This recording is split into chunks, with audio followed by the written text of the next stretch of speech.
Hi, my name's Georgia, and I am the daughter of Sri Lankan and English immigrants to Australia, and I'm now also a proud American citizen. I would like to acknowledge the traditional owners of the land on which we have the honour of recording and producing this episode of Talking and Stuff, the Hopi, Navajo, and Tongva people, and recognise their continuing connection to land, waters, and culture. I pay my respect to their elders, past, present, and emerging. You're listening to Talking and Stuff, a podcast for younger folks to talk about real stuff.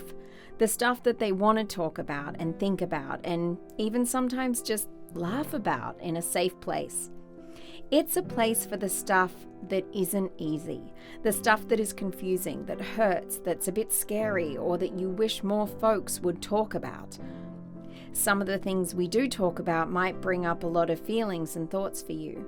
If anything you hear here worries you, please reach out to someone you trust and tell them how you're feeling.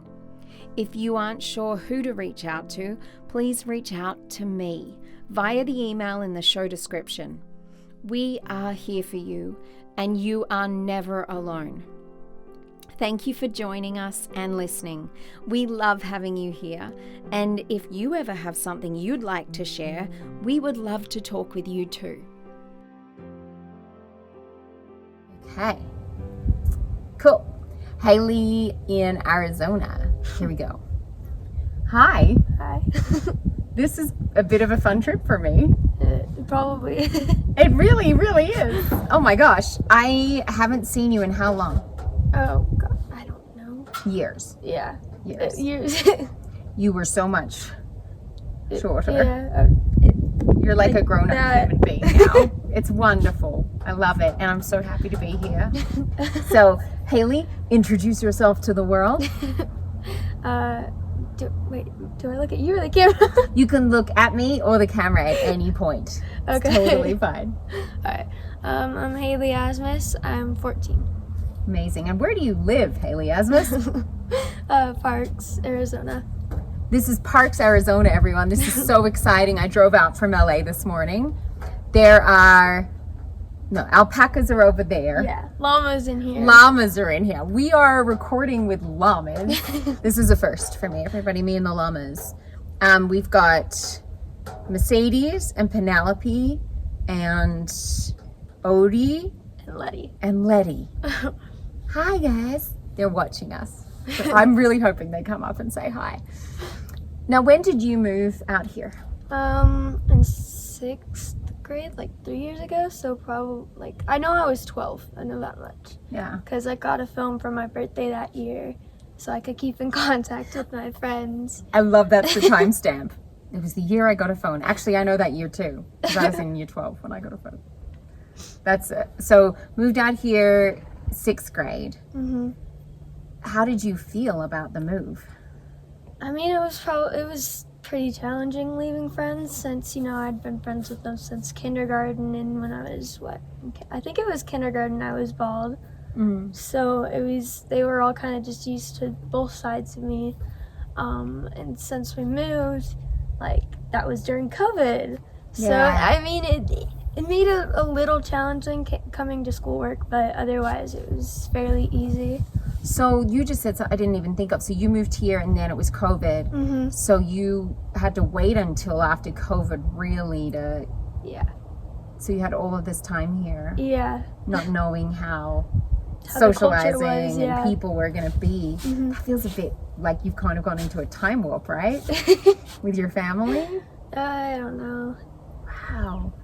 Okay, you mentioned something that when you said the two sides of me, which I kind of found funny, I'm like, oh, she's like a superhero, everybody. There's the Hailey you see by day, and the Hailey you see by night. But obviously, I think you're referring to your alopecia. Yeah. So when you say two sides, does that mean when you have hair and don't have hair? Does that mean Hailey outside of alopecia? What does that feel like just to you? basically me having hair and not having hair. Because people, if someone looks different, they tend to drift away from them, but they do stare more. So that's that's kind of what I was referring to. It's kind of a messed up dichotomy. Yeah. Let me stand away from you and move myself away from you, but stare at you more. Yeah. Wow. Didn't think about how yucky that feels. So you've had alopecia areata, like me. We're the patchy gang. Woo! Go patchy. You've had alopecia areata since how old? I want to say like 7, I think. I don't know, because I think I started with universalis and it kind of changed. Which is totally different to most people. Well, I mean, I still don't have very much hair. I have hair on my arms. Me too. But, and my legs, but it's just here and there. So it's kind of like areata, but also, it's kind of a mix of the both of them, I'd say. Yeah. And right now you have what you would say probably like a tenth of your hair on your head, about that? Probably. And you're choosing to wear it, which, by the way, like I've seen photos of you and we've talked and all that kind of thing. It's a really cool look. Seriously. Yeah. I know it's different. Yeah. But it's cool. Yeah. Because like half the time it looks like I have hair and half the time I don't, just depending on the angle you're looking at. Exactly. I think it's really cool because I know we've been talking a lot on the phone recently because you went to the small school, which I think I drove by. Yeah, you did. So I drove by the small school, and there obviously was that easier at the small school because it was kind of like once you dealt with it, you dealt with it. Yeah, basically. I mean, when I first went there, they were cracking jokes about it, but it's whatever. That's gonna happen, and it was the boys, so that's also typical. Yeah. I mean, boys who don't understand what's going on tend to go to jokes. Yeah. It just makes it easier for them, right? Mm-hmm. Now, you said that it's cool, whatever. I'm going to push you a little on that. Because I know, and that's what we've always been together. We've known each other for a long time, being confident in our alopecia and being like, this is what it is. But other times where it's not cool and it does get you down, even like I'm talking in the small school, were there times where you're like, okay, this sucks? Or do you genuinely like every day you're like, whatever? I mean, when I was there, it was just, I mean, I knew I've had that difference, but I also started with more hair, and so more recently, it's a lot of it's gone. Right. So they've seen it fall out, but just not as much as they probably realized, just because seeing me like every day, it's just, you don't think of it until you see comparison pictures. And hopefully, which is what I've noticed with people, is once they've known you and they really get to know you, it doesn't matter anymore. Yeah. So hopefully by the time it got worse, they'd really got to know you anyway, so they weren't thinking about it as much or question. They knew what it was. Yeah. I mean, I think it kind of started mid-year when they were like, oh yeah, you got a big forehead.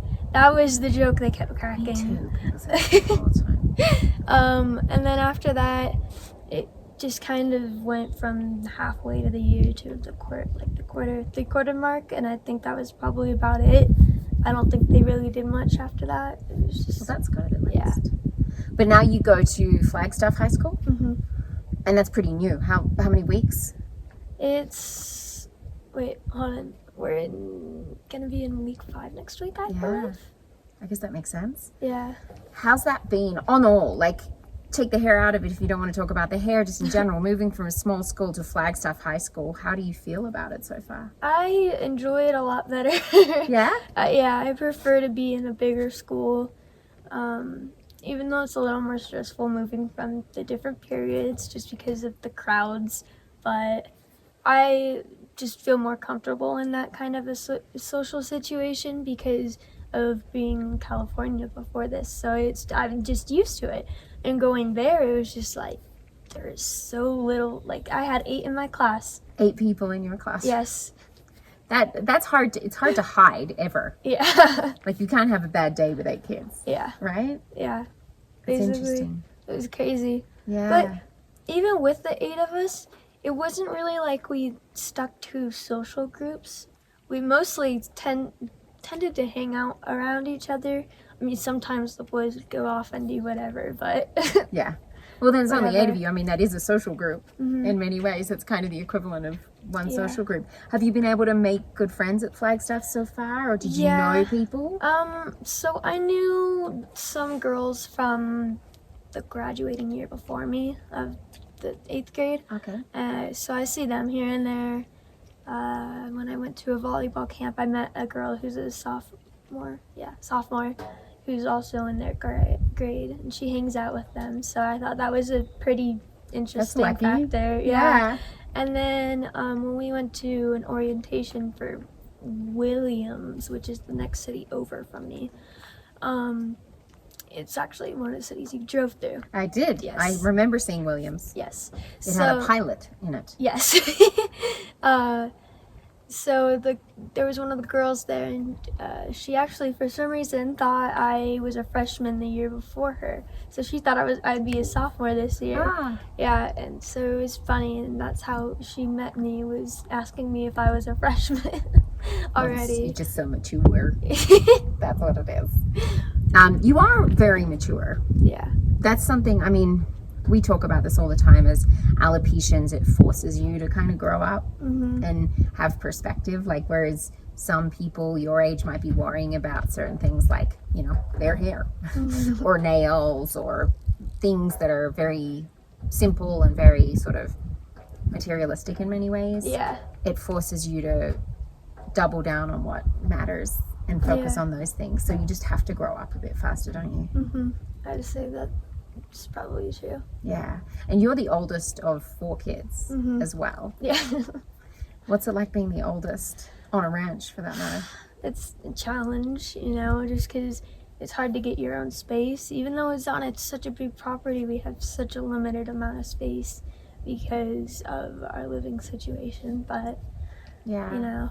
So you moved out here because your grandpa's sick. Is that right? Yeah, he had a heart attack, and so right after he had his heart attack, my dad was like, we all have to move. So we all moved, and that was how that happened. There's something beautiful about learning from an early age that, like, when family needs you, you go. As much as a kid, you're like, but I don't want to. I think potentially you'll look back on this as an adult and be like, thank goodness I learned that early. Yeah. Not that it was an easy lesson. Yeah. But when I realized, because at first I didn't know why you've moved, and then when I found out, I was like, that is such an important thing to learn. Like, I wasn't super close with my grandparents, so I'm just the sort of the selflessness of you all getting in a car and literally buying a house and like setting, you know, your roots here. Yeah. So going back to being the oldest, now I know you're quite a different personality to the other 3. To say that the other 3 are energetic would be an understatement. All in the best ways. They're full of energy and bubbliness. And Hailey, you've always been. I could be wrong. Are you an introvert? I'd say I'm more of an ambivert, but I start on the introverted side. Okay. And so, like, that's at school, I'm just now barely starting to feel very much comfortable in my classrooms than, like, I was out here after I had moved. Yeah. So, I mean, I'm still getting used to it. I have some classrooms I'm more comfortable in than others, but that just has to do with people around me, the teacher, the literal class it is. Yeah. So that makes so much sense, though, because as an introvert, you're so hyper aware of everybody else around you. Like, that was the perfect example. Like, I'm looking around you right now and I'm like, there's so much space. And you're like, we don't have enough space. Because an introvert who's feeling crowded by personalities will always want more space. So it makes so much sense. In the same way in a classroom, even with 8 kids, if those 8 people are taking a lot of your energy, you'll always be like, I need to get out. I'm saying this because I'm one, by the way. You and me both. I very much, people think I'm super outgoing, but if I don't get my space, the whole world, I get very frustrated. So I can imagine, especially during the pandemic, with, do your parents sort of lean on you a little bit to help out and kind of be almost like the third grown-up sometimes? Definitely. I mean, it's more, since we moved out here, more responsibilities have fallen more on Madison too, because when we were out in California, she did rock climbing, she did ninja, so she wasn't in the house as much, wasn't doing as much stuff as she could have been doing. Yeah. So Madison is 1 year younger than you, right? Well, that's the easy explanation. She almost. Yeah. But I knew, so when I knew you in California, you guys were quite close. And as it happens with siblings, you guys have kind of grown apart since I saw you last. Is that right? Yeah. I mean, that's part of life, right? Yeah. Well, I mean, part of it is just she's a polar opposite personality that I can't necessarily handle too much. Yeah. And so with my two younger siblings under her being so much like her, she just was like, oh, well, let's play with them. Yeah. So, Do you mind that? no. It gives you your time. Yep. You're like, yes, you three, go play. Yep. Hello. They all looked at us. all the llamas looked at us and said, you go play. I so want them to come in and say hi. I want to ask them what it's like to have siblings themselves. Well, we've got 2 siblings out of the 4. So you can't see the llamas. Well, I'll insert some pictures of llamas or something because I think we're going to need to. So good. You and I have spoken a little bit. I don't want to talk too much about alopecia because there's so much more to you. Like you said, all the different sides. It's hurting my butt a bit. I need to stretch. So we'll hang a little bit more on the alopecia side for a second before we go back into all the other wonderful sides of you. Yeah. You and I have spoken quite a bit recently about wearing wigs, not wearing wigs. Yeah. And I don't know if I've shared too much with you, but you know I went to a dermatologist this week, so my hair is falling out again. Yeah. So I'm in the same, obviously you're further ahead, Yeah. you're more advanced than I am, but we don't know where mine will go. And you and I, over the history, have actually had really similar, your mom would always be like, Hailey has the same shape of spots and things. So we've been pretty similar tracking on our journey. And in the same way, we both are like, should I wear a wig? And that's how we reconnected recently, which makes me so happy that we reconnected on the should wigs happen for you. You did a cool experiment, which I found so interesting. Tell us about the experiment you tried at school. So, I actually had COVID when I did this, I believe. Oh. So I had COVID for a couple days, and so I was out. And since the year before, I had been more extroverted kind of per se because I had warmed up to the class, and since I was still warming up during this time, I still am. I decided, hey, let's just wear a wig, see if anyone treats me differently. So when I went to school, I just kind of did things as normal. You had a wig on? Yes. So you went from this to a wig? Yes. Same people? So we had a pep rally that day too, not only. So when we were there, I was walking out at the gym, and one of the ladies that was working there, she goes, oh, your hair is really pretty. And so throughout the days that I wear the wigs, I only have one. Throughout the days I wear my wig, people tend to compliment me on my hair a lot, and they seem to like it, but they don't really say much more. They don't treat me very differently. That's what I found so interesting, because I think anyone, like whether you got alopecia or not, would assume people would treat you very differently if you are dealing with significant hair loss versus wearing a wig. I don't think you'd necessarily know what the difference is, but you would know that you would be so sure. And when you wrote to me and said it didn't actually change much, I was so, how did that feel afterwards? Was it like a letdown, or like were you happy, or? I don't know, it just kind of made me feel like a little bit better, like, hey, they're not just treating me nicely because I look different, or they're treating me nicely because I'm not very social, like I'm not very loud in class. Yeah. So it was interesting.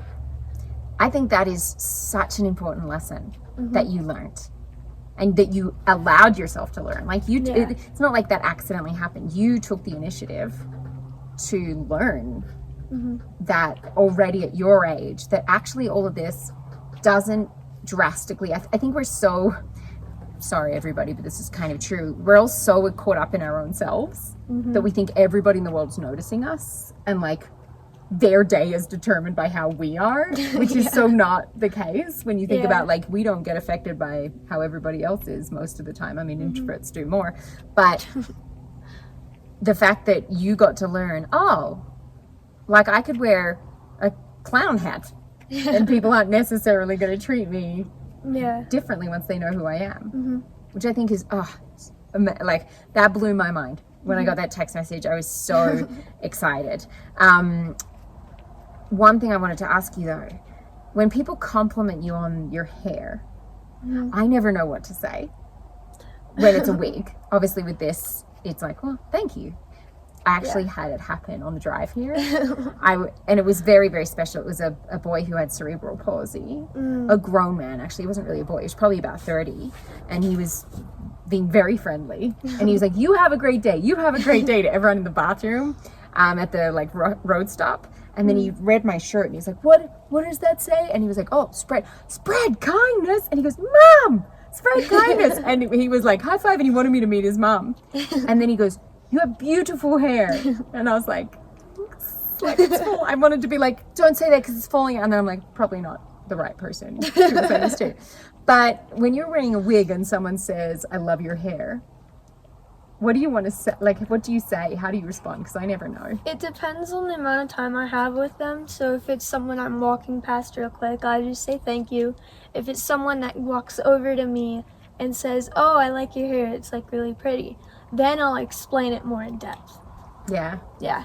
That's good. I'm glad that you do, because my standard line is, it's not mine, you can have it. And then they're like, what?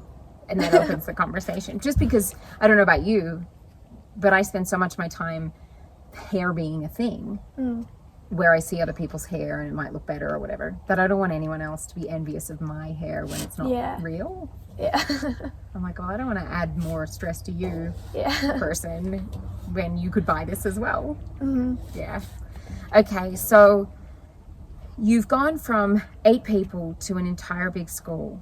You're now kind of lost in a good way in the whole crowd. Mosquito on you. Thank you. Got flies, all sorts of things. I'm in the bush, as we'd say in Australia. Hi guys, hi llamas. In the bush with llamas. Oh, you heard that. Sorry, didn't mean to talk about you behind your back. So 8 to a lot, and you come home every night and there's a lot of energy, and I know your parents are super energetic as well. And you're a quiet person. Yeah.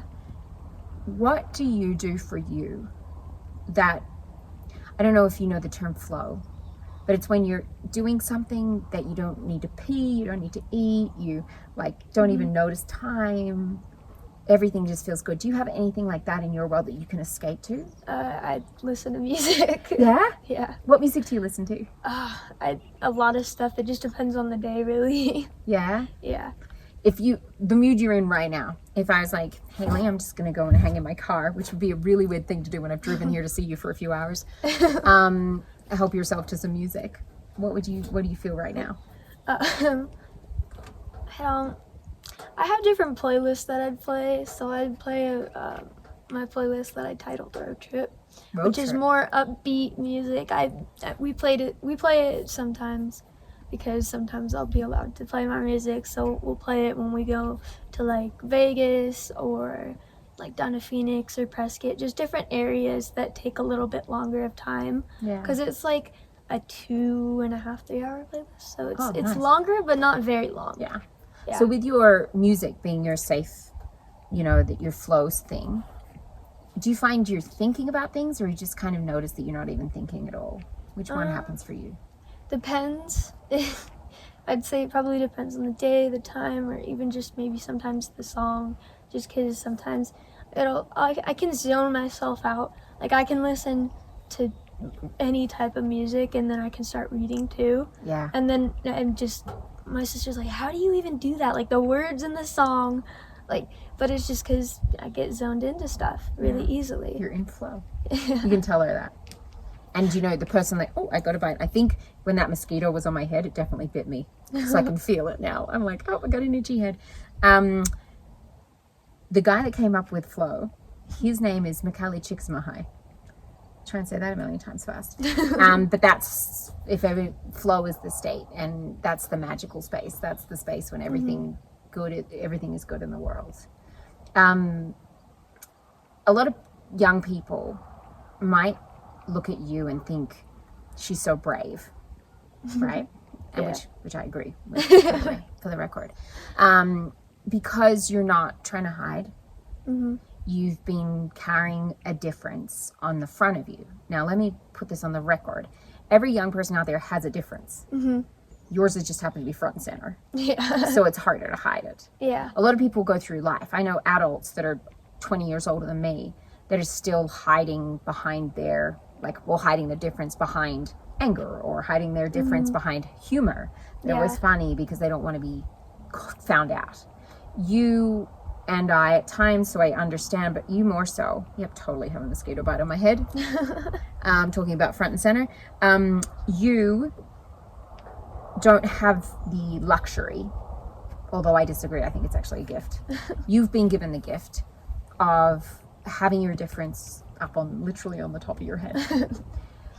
And a lot of young people would say that that's brave. Do you feel brave? I don't know.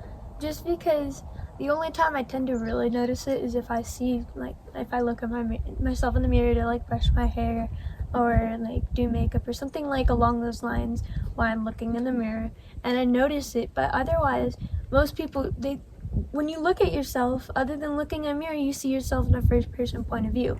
So you don't really think about the way you look. So... Well, you get used to it, too. This is you. Yeah. You know you. Yep. And I think that's what's the hardest thing when you first lose the hair, is that shifts and changes.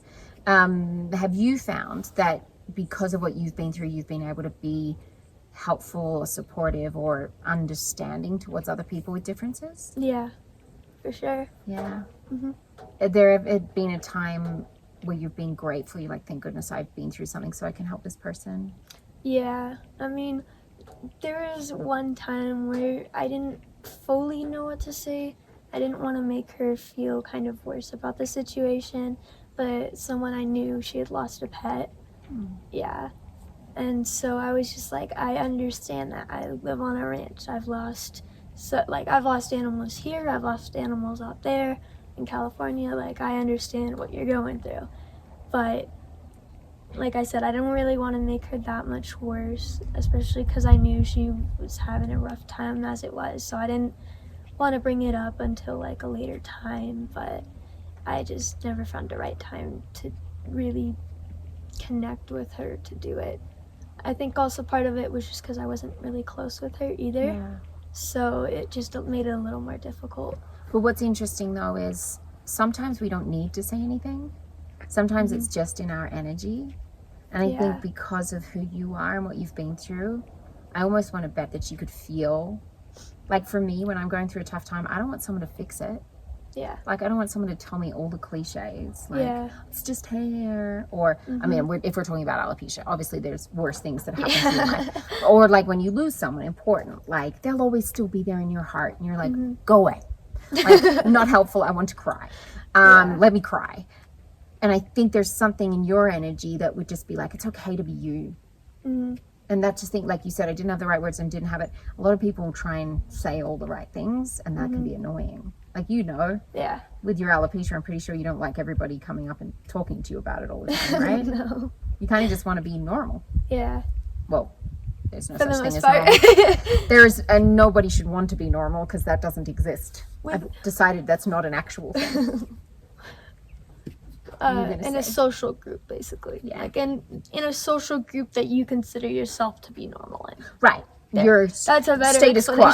Yeah. Status quo is I'm Hailey and I'm in this group, not I'm something everyone has to talk about. Because then you're like, don't make me the thing.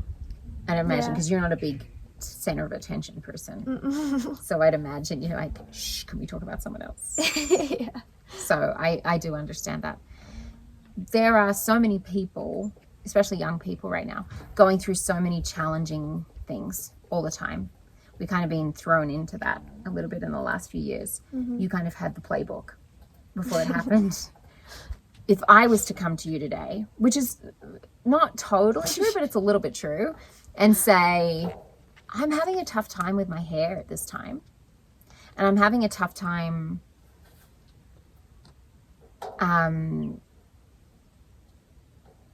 what am I having a tough time with? I'm having a tough time with letting go of the hair that's been on my head. took so long to grow the thing. What would you say? Probably ask what what you're thinking about doing.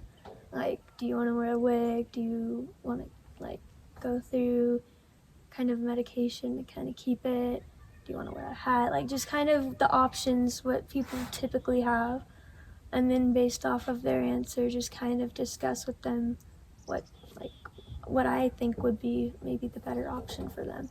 But totally say as in advice, not saying they have to do it, they have to listen. Like, they can totally choose whatever they want to do. Yeah. Do you know what's genius about what you did? I didn't think about this. I wasn't trying to trick you into this. I asked you what advice you'd give. But what you gave me is the perfect thing to do in that situation, which is ask more questions. Like, that's what we want, right? It's called a cheerleader listener. Someone that like doesn't just go, oh yeah, that must suck. Or there's the worst. There's the one that's like, well, me, when I lost my hair, and you're like, I thought we were talking about me. But you were more interested and wanted to understand more before you spoke. And I think that that's something that we don't think about when someone is having a tough time, how powerful it can be to just ask them more questions so that they feel heard. So top marks without meaning to. Well done. Hailey, I cannot thank you enough for spending this moment with me, for allowing me to come visit you, for opening up. And like, there's that time where like you got your phone in 6th grade, but we hadn't text, and now like getting a text from you was like my favorite thing. Just that we've been able to grow our friendship now into having our own friendship separate of like your mum, me passing messages or whatever. I was actually Rapunzel or Tangled at her what birthday? I want to say 6th birthday as a surprise, because they knew I did that. So we've been like friends all the way back to Rapunzel. But now we have our own friendship, and it makes me so happy. And just listening to you and the way you see the world makes me my heart want to explode. So thank you so much. I am proud of you, even if you don't see that that's something that I tend not to be like, I'm so proud of you. It sounds like a really condescending thing, but I really mean it. You're just such a strong, centered, calm young woman who's owning who she is, and I love it. Should we ask Odie what he thinks? I'm going to try and turn the camera so that you, who I've been referencing, let's see, Odie. Penelope's over there. There's Odie. Odie, say hi. Odie. I can see your butt. Odie. There you go. And Penelope. There's Odie. Odie's coming. Odie is coming. There he is. Hi, bud. Hi. Want to talk about your feelings? What do you think about hair? I was like, I'll avoid that question. Yeah. Okay, I need to turn the whole thing. Okay, Odie. What do you think, man? What do you think? Talk to us. Very comfy. And Penelope's coming in to say some words. I can't even see which. And there's Mercedes in the way back too. Oh, thank you for the kisses. Ew. Amazing. Sniff his butt on camera. This is the best ending to a podcast ever. Admittedly, for the people that are just listening to this, it won't be as fun. So you have to go to YouTube and check out the video version of this to see the magic that is Odie and Penelope and Mercedes right now. Hey, bud. Hey, what? You gonna sign off? Sign off. He's like, you gotta pay me if you want me to do a double. Okay, this has been fun. Amazing. I love you, Hailey. Hi. Or bye. Both. Both, yeah. Hi and bye. Bye. Thanks for listening to Talking and Stuff. All of the young people interviewed have done so at their own choosing, and were given final approval on all videos and audio before it was shared. This is their story, their thoughts and feelings, and it is my honor to share them with you all. We share these conversations with love for them, their families, and for all of you. If you don't feel comfy reaching out to us, but do need someone to support, we recommend you call the SMAHSA hotline on 1-800-662-4357. It's free and available to you 24/7.